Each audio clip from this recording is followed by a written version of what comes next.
My name is Fatima Basu. I've been living in Aleppo, Syria for my entire life until I decided to go to Germany. Becoming a migrant to a citizen of the country has been a treacherous and life-affirming experience. This is my personal story of migrating to Germany. During my childhood, I had a lot of pressure on me as I'm the oldest child in my family. Being the oldest in my culture means it is me who has to sacrifice and give up their own choices to look after the family.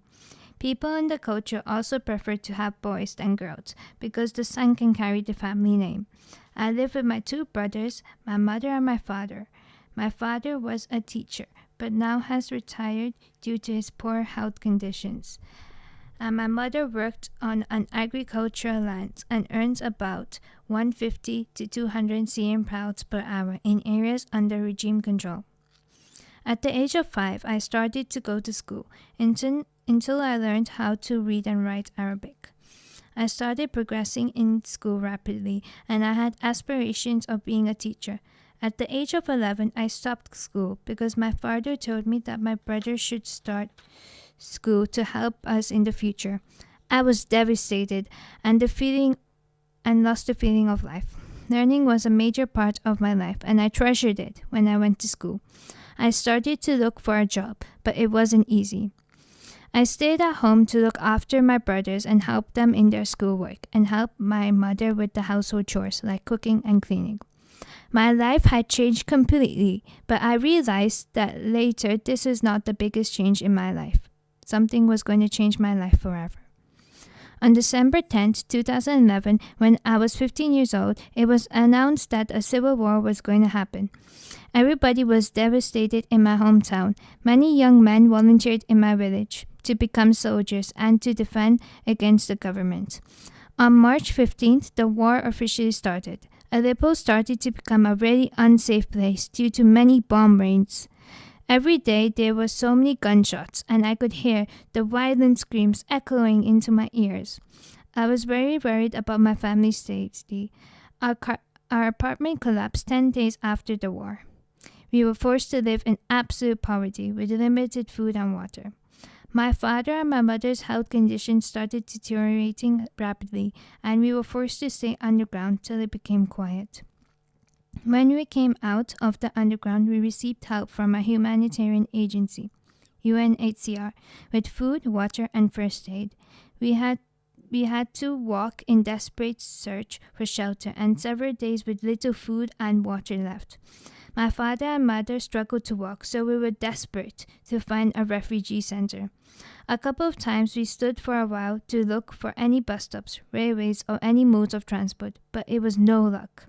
We luckily found one refugee center, and we stayed there for a couple of days. There was basic food and first aid that was essential to us. We packed extra food and water, and we were registered on a bus journey to our next phase of migration. The next day, we were all boarded into a bus journey which took us a few days to reach the Latakia coast. From there, we boarded a boat to take us to the Contenzero coast, the coast in Italy.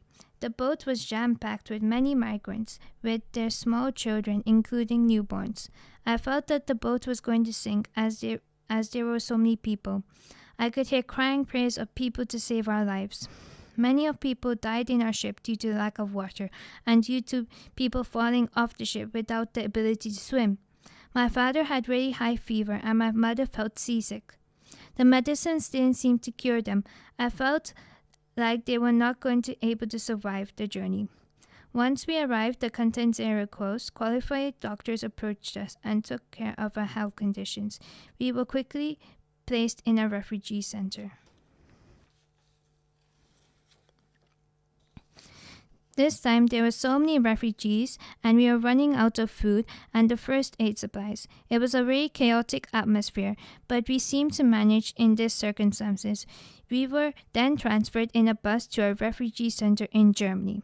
The living conditions in the camp were very basic, but met the important necessities of life, like food, water, shelter, and first aid.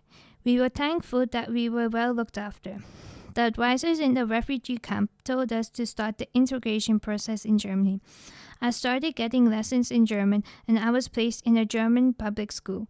My brother started taking lessons too and searched for easy jobs to receive money. It took a long time to learn German as we found it difficult to write the language. It started to become smooth after a few months.